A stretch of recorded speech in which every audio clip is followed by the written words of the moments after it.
Welcome to the Legally Speaking podcast. I'm your host, Rob Hanna. This week, I'm delighted to be joined by Anna Lozynski and Mariah Knight. Anna is the author of Legally Innovative, a book that teaches you how to transform your mindset, professional relationships, and legal presence. And Mariah is the founder of Cool Karma Collective, a modern school for mindfulness that teaches people how to achieve a greater sense of balance in their lives through mindfulness.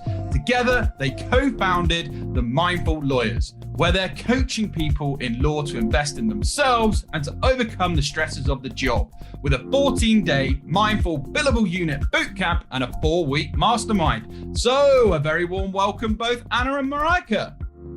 Hey, Rob. Hello. Hi. Before we dive into both your amazing projects and experiences to date, we do have a customary icebreaker question here on the Legally Speaking podcast. So Anna, coming to you first, on the scale of 1 to 10, 10 being very real, how real would you rate the reality hit series Suits? Why has that stumped me?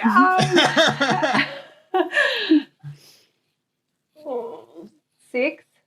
6. Okay. And then Mariah, what would you give it? They have too many good puns. I reckon it's a 1 or 2. 1 or 2. Okay, so we'll balance that out and do the maths. We'll give it somewhere in the middle between. Okay, so like a 4-ish between the two of you, and we'll move on. A collective number, sub 5, which is what I expected it to be. So perhaps we can start with your individual journeys at this point. So Anna, firstly, coming to you, can you talk us through your career to this point and maybe where mindfulness entered your journey? Thanks, Rob. Absolutely happy to. So I started off my legal career in a major Australian law firm. So I started in M&A and then actually became an insolvency litigator. So commercial litigator first, and then the subprime hit, and I pivoted into being an insolvency litigator. Did that for a while, went on secondment in-house for a year at one of the big 4 banks here in Sydney, Australia. And then that really inspired me to want to pursue a career in-house. And so I came back to private practice for a little bit and then ultimately jumped out and have spent really the bulk of my career from sort of a legal counsel right up to an executive general counsel most recently. And then I guess being an early adopter of the Great Resignation, I decided to leave my corporate career at the end of 2020. And this year I really took my side hustle, which I launched in 2018, and decided to turn it into a full-time gig. So I am now, I have many titles. I'm a legal innovation consultant, but also act as a legal influencer and legal tech advisor. And then also seeking to dabble in some freelance general counsel work. And then most recently have teamed up with Mariah and launched a mindfulness business in the Mindful Lawyers, which I know we'll talk about in a minute. And in terms of how mindfulness has fit into my legal career, I must say that in my first 10 years, mindfulness didn't play a role, and it really wasn't until I was living in Shanghai on an international assignment from General Motors that the mindfulness piece I noticed I really needed. And that was basically because I was completely out of my comfort zone and literally every single thing in my life was unfamiliar, from the language, from any form of communication, the culture, just if you name it, every pocket. And plus I was there alone and didn't really know anyone on the ground. So fantastic opportunity. But at the same time, I needed to ground. I felt really flighty up here and very much in my head. And so I started with yoga. So I found this great local Bikram yoga studio. Once a week turned into 3 times a week, turned into 5 times a week. I must say then I probably went more for a physical class, but then it very much turned into, wow, this is actually fantastic for my mindset, for my nervous system, the way I react to things. And then that really sparked a curiosity. And I would say other than 1 or 2 things, I have I have had the privilege of attending many types of mindfulness, healing, spiritual type workshops. And I'm still continuing to do that. And it's kind of why I'm a work in progress, because these practices and these workshops and these learnings and exposure to all these teachers teaches you a lot of things, but it doesn't make you perfect.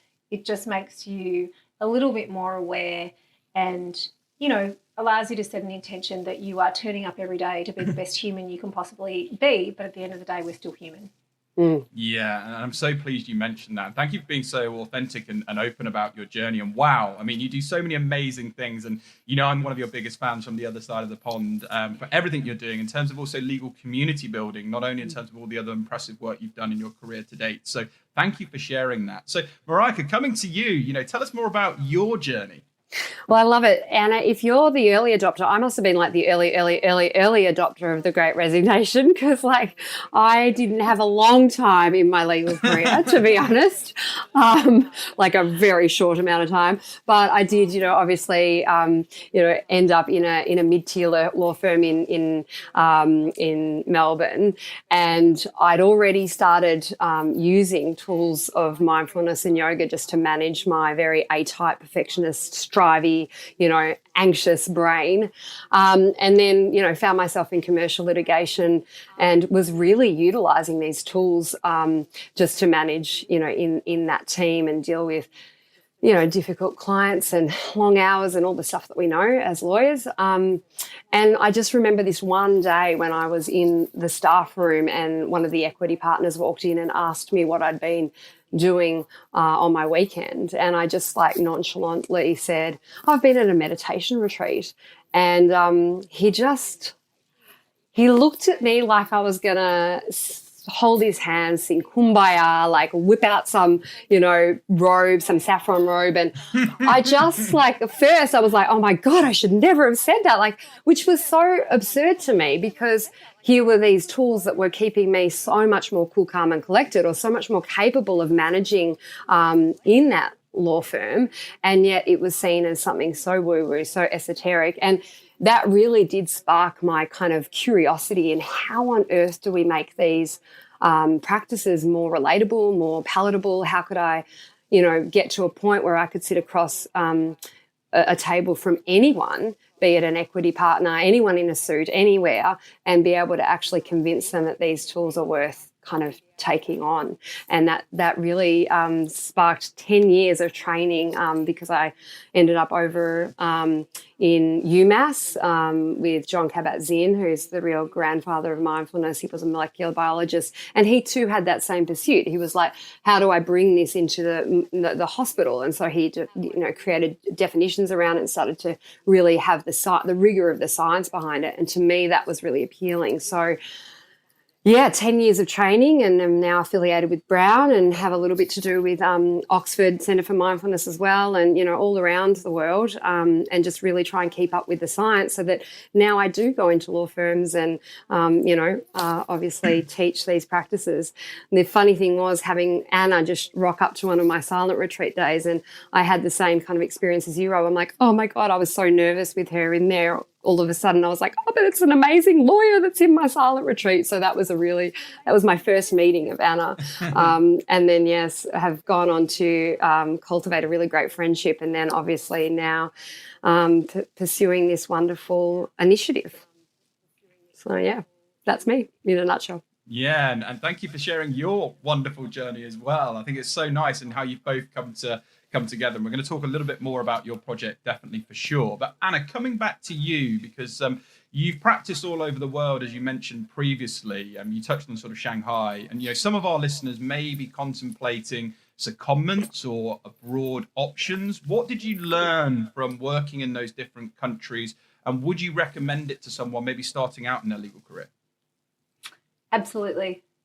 I think that if you're working in a global business, the key part of being successful in-house, I think, is knowing the business ultimately. And I think that if you can spend time in the various operations, then it's really powerful.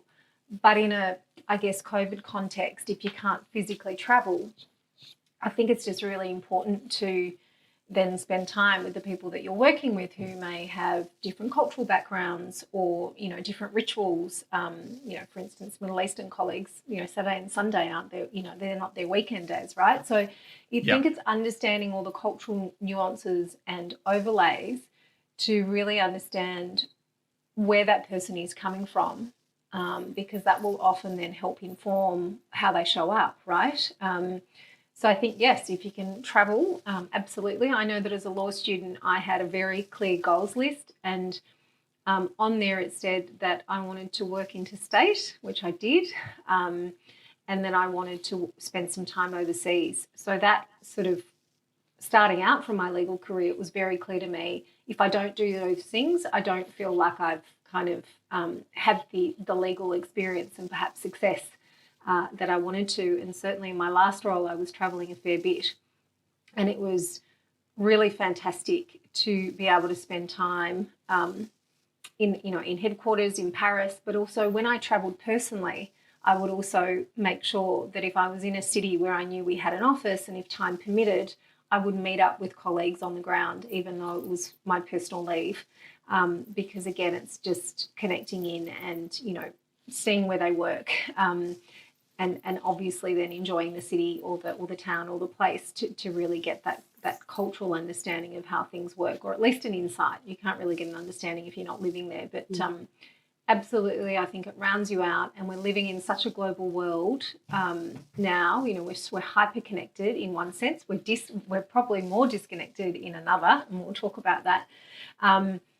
But I think those experiences push you out of your comfort zone, and they teach you a lot about yourself as well. So absolutely highly recommend it. Yeah, no, and I think that's really good advice. So thank you so much for sharing that, Anna.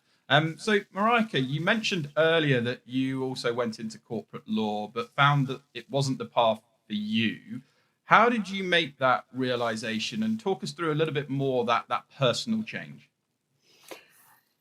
Yeah, it's an interesting one. I think I just almost instinctively knew that if I stuck around and pursued my legal career for much longer, that I would get very connected to the paycheck, and that then I would be, it would be much harder to leave, if I got into, a third or fourth year law role at that young age, that I would have kind of found myself like going, oh, but it's such a good salary. And so that was a bit for me, the catalyst to go, you know what, I think I just need to jump ship now and just see what else is out there. What else could I possibly do? And at that point, it wasn't actually, mindfulness or starting my own business. It was kind of exploring, negotiation or stakeholder liaison, or just, doing slightly different, legal related roles before then literally kind of making the choice to start my own business. But yeah, I think a lot was that I struggled with the billable, the billable units. That was a huge thing for me. And my father was going through a massive court litigation with, 10 or 15 named parties at the time. And I felt that was just so unethical, because to actually resolve the dispute that he was going through would only cost like $2 million. And I watched all of these massive law firms just billing and billing and billing. And in the end, the billables were like 48 million or even more. And so that, to me, just ethically, I was like, oh, I don't know whether I'm going to be able to stay here and do this. So yeah, that literally was part of the thing that made me, just leave or propel me out. Yeah. No, and thank you for sharing that. And sticking with yourself, Marika, I also wanted to highlight quite a poignant quote that you've written, where you said, in the depths of grief, you learnt the power of what you had been learning. And I think that alone is a great endorsement of mindfulness and what you're both teaching at the Mindful Lawyers. But Marika, before you launched the Mindful Lawyers, you did launch the Cool, Calm, Collected, where you're clearly passionate about influencing employee health and well-being. So can you tell us a little bit more about your business? Well, I think before, like, I think it's critical to say that, yes, in that grief, it was because I did lose my father very, very suddenly. And, I lost him to suicide. So it was just such a, not a shocking time, but it was such a hard time. But yet here I was with all of these tools that I'd been, learning for the last 15 years. And I was able to kind of use them to it wasn't thriving to begin with, let's face it, but there was just this element of like being able to move from post-traumatic stress into post-traumatic growth and a level of psychological hardiness that I was watching other people bereaved by suicide not capable of. And that to me was the thing that just made me go, right, has to be a business, because why don't we learn these tools at school? Why don't we have that capacity for psychological thriving and stress hardiness, particularly seeing how much the culture is just becoming more and more focused on that? And so, as you can tell, there is such a deep passion, and it was also the meaning making of losing my dad, of actually having a business that was just all founded on trying to support and make sure that people have all the resources that they need in order to actually, get through mental health issues and get through significant periods of stress. So, yeah, Cool Karma Collective was born in 2011, I think, after 6 months traveling India and then 3 months in Bali. I did the whole thing, and then ended up back in Melbourne and commenced Cool Karma Collective. And yeah, like 10 years on, I have worked in massive multinational organizations with top leaders. I now train my own teachers and mentor and just absolutely love what I do, to be honest. I live it, breathe it, would talk it all day.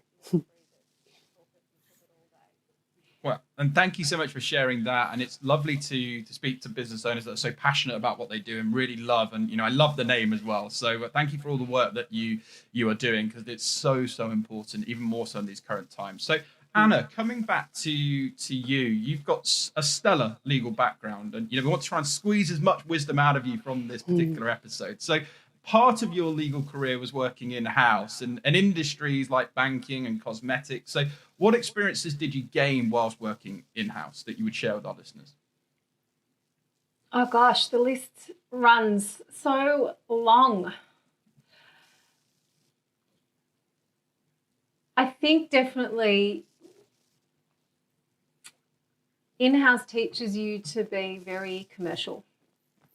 And so what was really interesting when I reflect back, that was probably stultified a little bit in a law firm environment.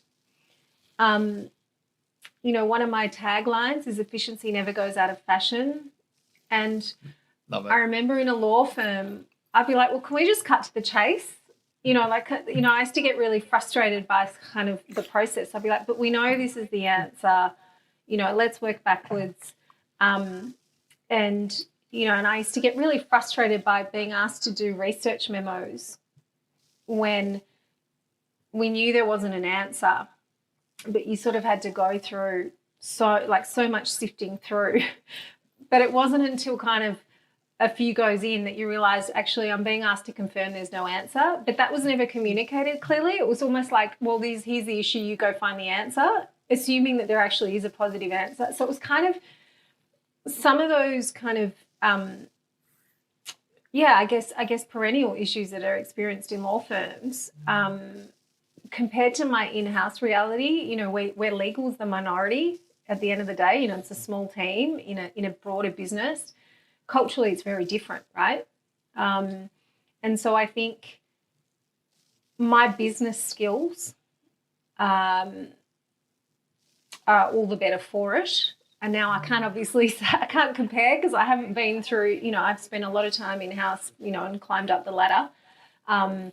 Whereas, I left as a fourth year solicitor, on the cusp of sort of senior associateship in my law firm days. But I think the commerciality, I think just the opportunity to work with so many people that aren't lawyers just changes your mindset. It fuels growth because you are surrounded by people who don't do what you do and have often, different views and visions to what you may be advising on. And so I think that kind of dynamicism, it's changing so quickly. If I think of 4 years at L'Oreal versus 4 years in a law firm, the environment didn't change that much in that time.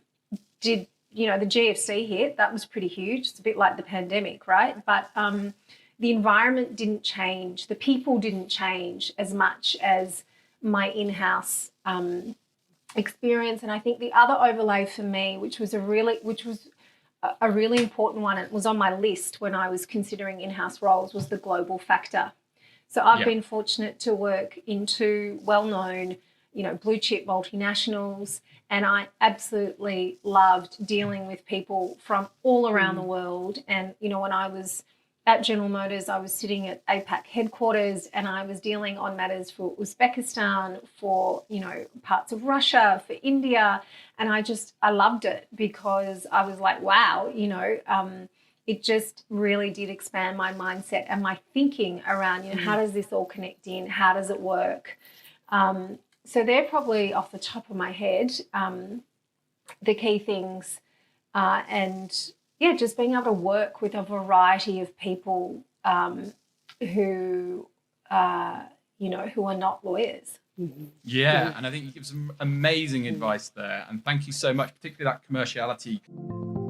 Time for a quick break from the show. Are you a legal aid practitioner in England and Wales, specializing in civil or criminal legal aid matters? If you are, this message is for you. As a legal aid solicitor, you don't have time to waste on legal aid case management software that doesn't work to your needs. That's why Clio has developed a quicker, more accurate and affordable solution for legal aid solicitors in England and Wales. It could save you hours in your month, particularly when it comes to end-of-month invoicing and claims to the legal aid agency.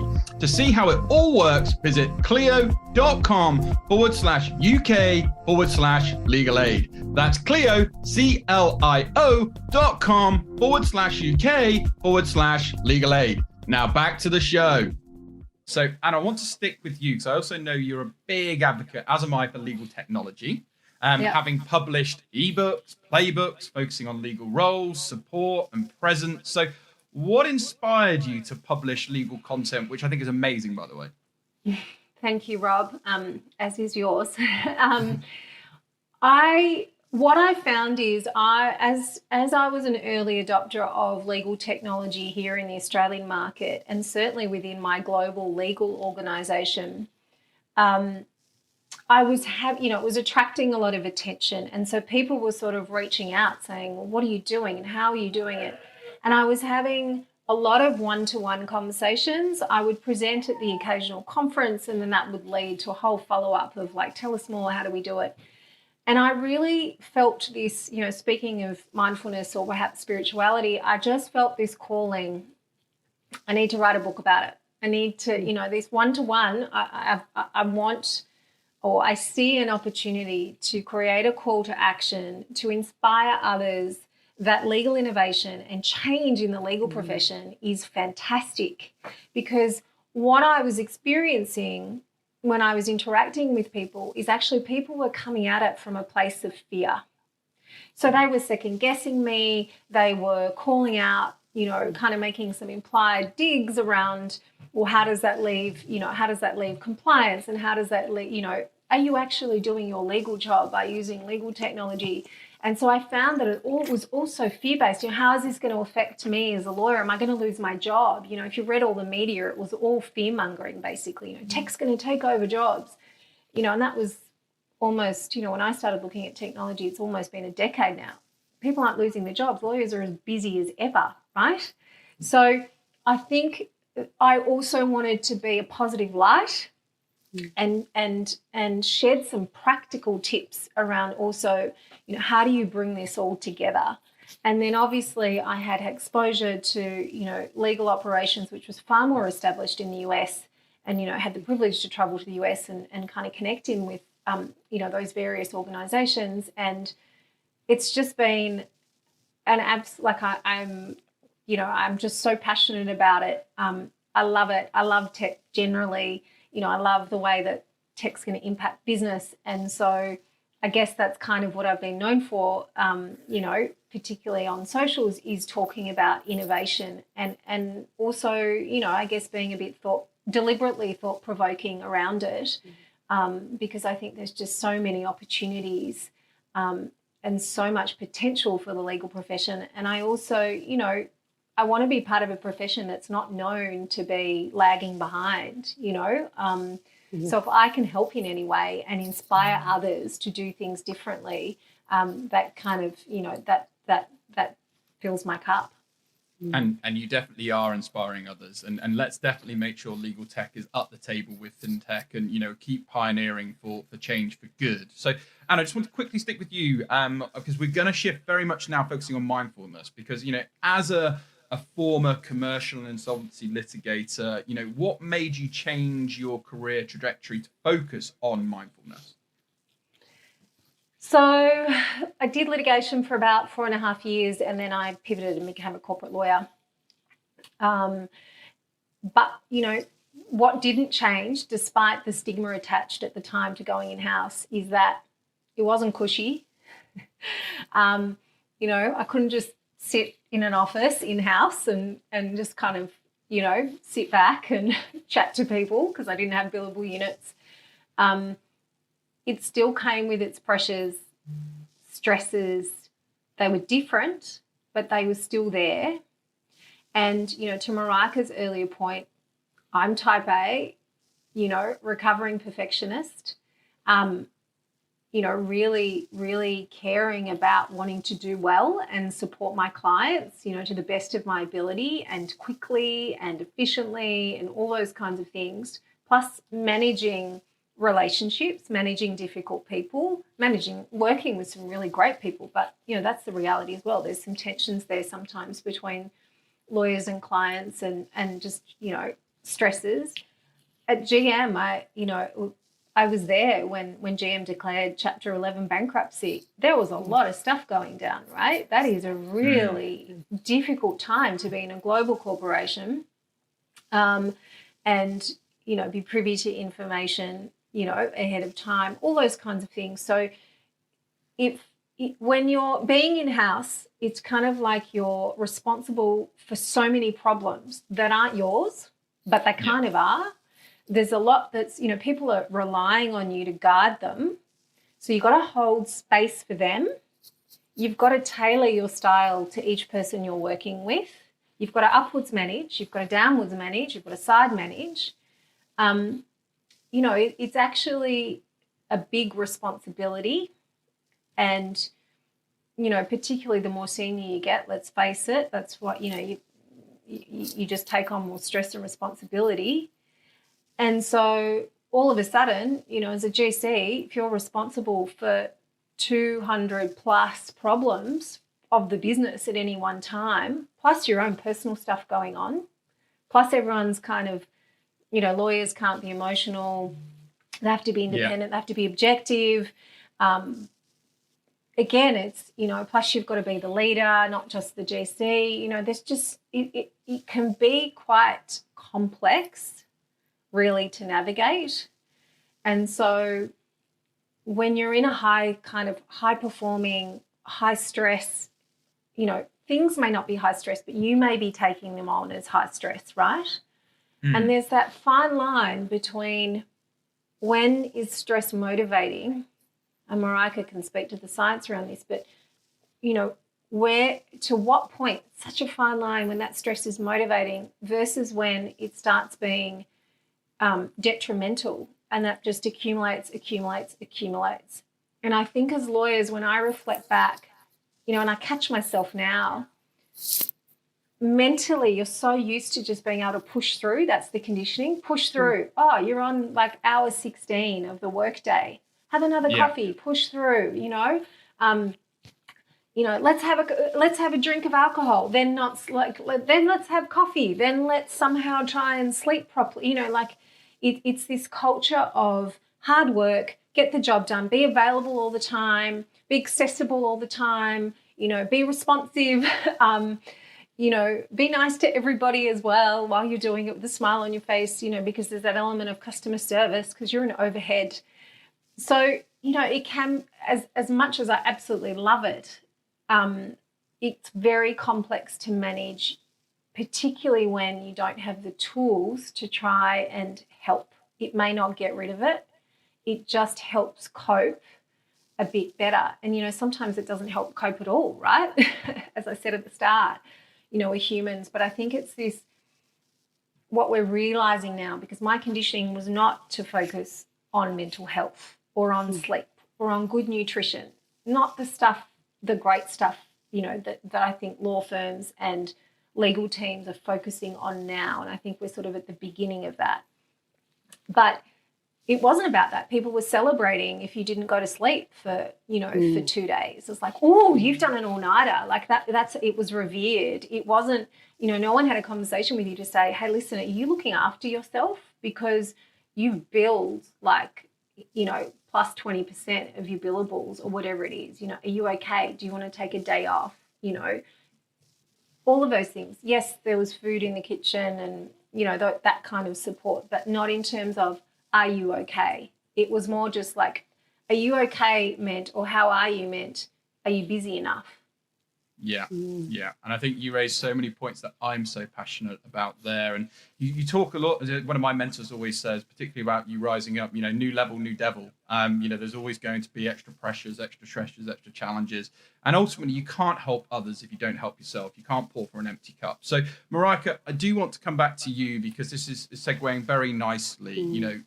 There clearly is, but do you feel there is a significant need for lawyers to focus on mindfulness? And if so, specifically, why? Well, I think we need to kind of shatter the belief of what mindfulness is. I think a lot of people kind of have this belief that it's just like calm presence. It's just this like thing that just is going to calm me down. But, to many of Anna's points, when I hear what she talks about is, how to, have that open mindset and growth mindset and the capacity to change our neural pathways and our structures and to mitigate stress so that we don't have a reactive brain but an integrated brain, and we're able to use the parts of our brain that are really critical to innovation and empathy and all of the wonderful things. That's actually what mindfulness does. It's not just a nice, relaxing thing. It is literally like our, super power in upgrading the software of our brains and also managing and mitigating all of the stress that obviously Anna's talking about, the buildup of stress that we experience as lawyers, so that we're not getting to the point of burnout, so that we're not getting to the point of such deep fatigue that we actually can't stay in the profession, or we lose hope or meaning about it. So I think it's just critical for everyone, but particularly lawyers, because of the mindsets that we have kind of been conditioned to have. And so a lot of my first maybe 10 years of practicing mindfulness was all, how do I actually uncondition that a little bit so I can see much more broadly and have a different perspective. Not that the other perspective isn't good, it's just that we need to have more of that openness. So for me, mindfulness is that. It's not just a relaxation technique. No, and absolutely. And that leads very nicely on to the mindful lawyers. So, Marika, how did this come about? You've touched on it, but how did two amazing people come to meet, to collaborate, and basically produce this wonderful project? Well, I mean, I was so fortunate to work with Anna at L'Oreal and guide some of her team, as well as, all of L'Oreal through, a pretty tough time last year when we were in a long lockdown. So to give them the resources. So we had already known each other for some time, but then to have that opportunity together was wonderful. And then when she kind of went out on her own, there was that real kind of feeling in me of like, oh, this could be a really great pairing, because obviously she'd spent so much more time in the law firms, and then I'd done such a great body of work in the science and understanding mindfulness that it just felt like a pretty obvious, pairing.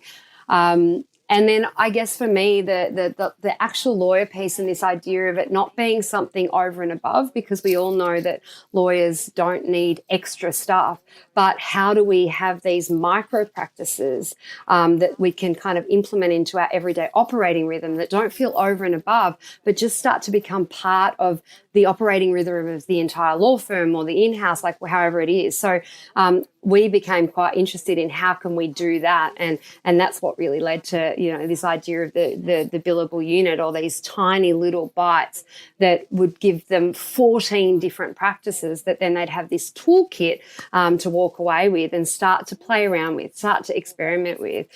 So that was just a bit of a I don't know, it became something over the lockdown 5, lockdown 6. I can't even remember, Anna. There's been a lot of lockdowns in Australia.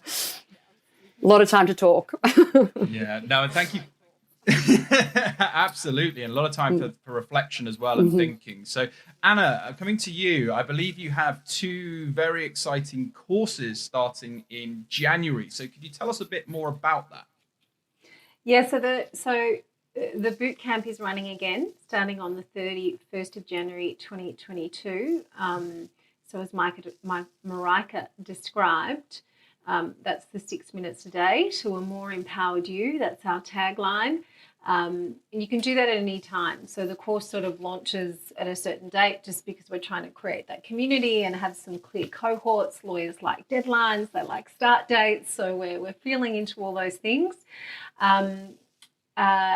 So that starts on the 31st of January. And then also we kick off the 4-week mastermind, I believe on the 21st of January. And that really is, so the boot camp is fully virtual, can be done at any time the person likes within sort of the time frame. The mastermind is a bit more intimate. It's time with us virtually once a week across 4 weeks. And we're kind of covering 4 topics. Not a lecture style at all, but really we want to create community, as you said at the start, where people can come together and unpack 4 topics: avoiding burnout, switching off, being with uncertainty and change, and imposter syndrome. Our experience is a lot of legal environments will offer lectures around this, but then you can't discuss it. Yeah. And you can't share your experience and have a real and open conversation because you might fear about how it's going to be misinterpreted by or perceived by your colleagues in kind of a work setting. So it's an opportunity for, a smaller group of people to get together, and we'll be running these, across the year as well, to really deep dive, but connect on a deeper level around some of these important topics, which are particularly, they're touching everybody, let's face it, but particularly how they're touching lawyers. Yeah, and I think it's so important, and you gave a really clear outline there. Marika, what do you hope for participants to gain from the courses? Anna's obviously given a really good overview. Is there a real specific aim or something you want to hear from people that have kind of gone through the courses afterwards?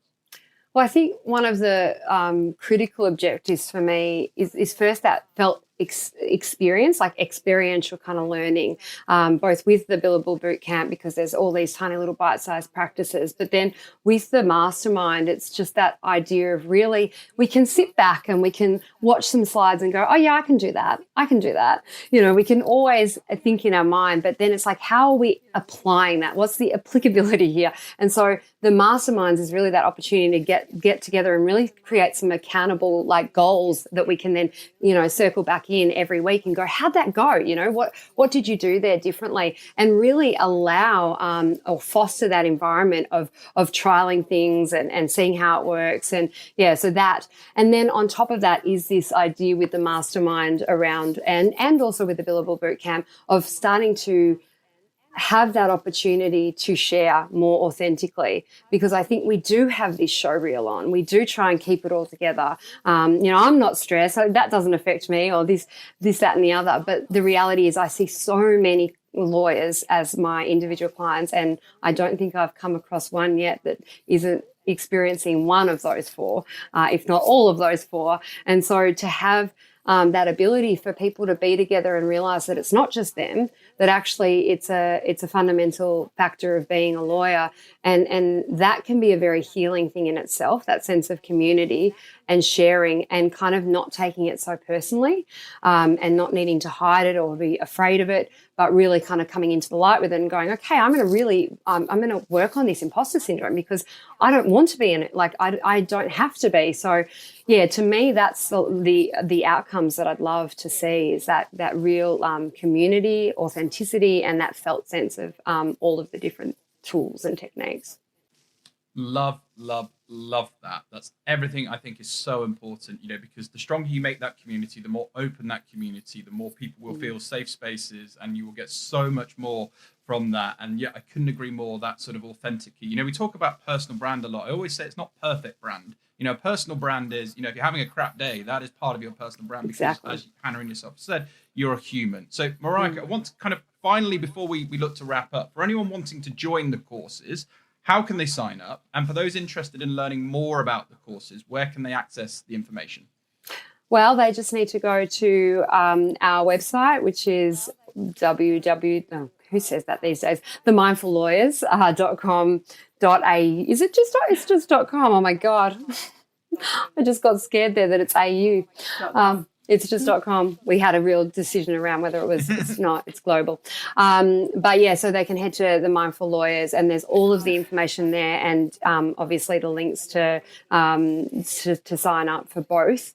And there's also, they can reach out to us. We've got some PDFs, particularly we've had a lot of law firms reach out to actually think about bringing us in-house, so also to reach out to us personally, so that we can talk about how we can do those programs for them in-house as well. Definitely. So on that note then, Anna, coming to you first, if people want to follow or get in touch about anything we've discussed today, what's the best way for them to contact you? And please feel free to shout out any relevant social media or web links, and we'll also share them with this episode for you. Thanks, Rob. So it's annalozynski.com. On Instagram, the handle is @LegallyInnovative. On LinkedIn, it's my name, Anna Lozynski. On Clubhouse, it's Anna Loz. On Twitter, it's Anna_Lozynski. And I think that's all my socials for now. On my Telegram website too. So good stuff. And fully for yourself, contactable. Fully got out. And for yourself, Marika, where can people? Mine's a little bit more confusing. So it's Cool Karma Collected, even though it's a pun of Cool Karma Collected. So www.Cool Karma Collected. And then I'm on my Instagram, it's Cool Karma Collected as well. And then on LinkedIn, I'm just Marika Knight. So that's how you can find me. Well, I just want to say an absolute massive thank you to both of you, Anna, Marika. It's been a real pleasure having you on the show. I know how much this episode is going to help so many people within the legal industry around the globe. So wishing you both lots of continued success with your current projects, future careers, and beyond. But from all of us on the Legally Speaking podcast, over and out.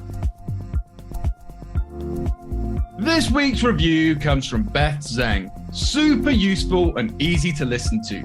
5 stars. Really enjoyed this podcast. Such amazing insights and advice. Beth, thank you so much for your lovely, kind words. From all of us on the Legally Speaking podcast, thanks a million.